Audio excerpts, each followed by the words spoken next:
Hello everyone and welcome to a new video from Your Overwatch. I'm Eddie the Chump, and in the last few moments Blizzard have released another sneak peek at the Summer Games 2018 skins, and today's version is the new Winston Catcher skin. As you might be able to guess, it's baseball themed, and I'm going to put it up on screen so you guys can get a nice close look at it. Now there's a few amazing details about the skin which immediately leap out to me. I love the colorway, I love the baseball shirt on underneath his baseball pads, I love the actual baseball caught in his chest cage, but if we're being totally honest, the absolutely coolest part of it is Winston's shades. I love that he's got a skin where he now wears sunglasses. His jump pack looks like one of those machines which fires practice balls in batting cages, and his Tesla cannon even has baseball bats stored along the side of the weapon. Now it appears that the team that Winston plays catcher for is called the Meteor. I have no idea what city that's for. I can't imagine it being Gibraltar, because as far as I know they don't play baseball there, it's mainly British and Spanish sports. Now it does appear that Blizzard aren't going with a World Cup inspired event, because both the latest tank skins that we've seen have been American football for Reinhardt and now baseball for Winston. Jeff, you've still got time to show us a Tracer England kit. If that happens, I can forgive almost any other transgression. Now there'll probably be another skin reveal for tomorrow, and we'll also cover that one in a video,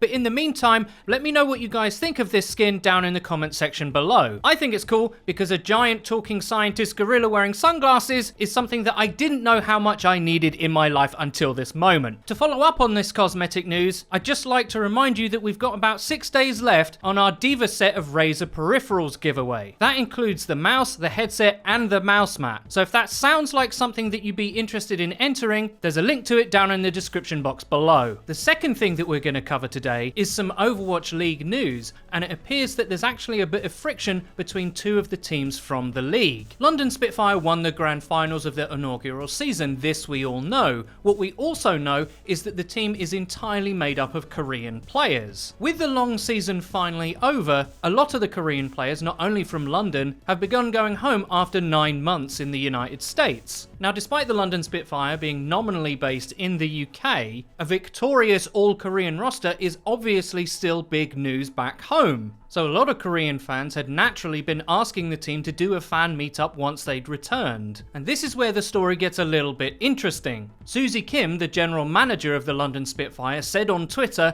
"A lot of fans have been asking me if we will do a fan meet in Seoul, but unfortunately Dynasty won't approve it. It's disappointing because we really wanted to meet with fans who have continuously supported us. Please know that the players appreciate your support and would meet if we could." Well, you might ask yourself, why do those Korean players need permission from another team if they want to do a fan celebration and meetup in their home country? Well, Susie Kim expanded, each team has ownership of their respective regions and the surrounding areas. We can do one in Busan, but logistically it doesn't make sense to, with Contenders Finals and Overwatch World Cup near Seoul. So even though the league is over and won't restart for a good few months, the London Spitfire as an organisation would have to get permission from the media group that owns the Seoul Dynasty. And in a move of almost breathtaking pettiness as far as I'm concerned, the management at Seoul actually refused London that permission. Someone even asked Susie Kim on Twitter about the possibility of doing a joint fan meetup for the two teams to share, where Seoul could be the main attraction and the other teams could just be guests. Susie replied with, "We've asked for that option too, and they said no." Now there are two ways to look at this situation if I'm being totally fair. From a business point of view, I can kind of understand Seoul's position. They did fork up a lot of initial investment to buy the rights to be the first official Korean team in the league, and I'm sure their decision was motivated by not wanting to potentially split Korean fan loyalties. If they did allow things like this meetup to go ahead, what is there to stop some fans cheering for a team that has all Korean players and only really represents a foreign city in its name and its branding? They're trying to protect their investment, and I do get it. However, there is another part of me which, as I said earlier, feels rather differently. It's just a bit joyless, isn't it? And a bit party pooper-esque. Ask yourself, who exactly were Korean fans supposed to root for in the grand finals? Seoul were already out by that point. Now, some people on Twitter have pointed out that in real-world sport, it would be very unusual for any professional team to go into another team's territory and hold any sort of public engagement outside of a press conference. It would be kind of like Manchester United going to the centre of Liverpool to meet all their fans there. It probably wouldn't end too well, would it? But esports is kind of different, and I'm glad it is. If the Philly Fusion came to London, the city would hold a public parade for Boombox and he would be our new king. I'm joking, obviously, but you see the sentiment there. Now, rather astoundingly, at least to me, Susie Kim actually came in for some criticism about her public post on the matter. Some people were asking where the London fan meetup would be. As you know, they are the London Spitfire. Why does doing one in Korea seem to be a higher priority for them? And other people were just saying she shouldn't have spoken about this in public because if she hadn't said anything, fans wouldn't have then been disappointed. I have to say, I think that's grossly unfair on her. It's one of those cases where you're damned if you do and damned if you don't. She put out a tweet longer addressing this a bit and she said,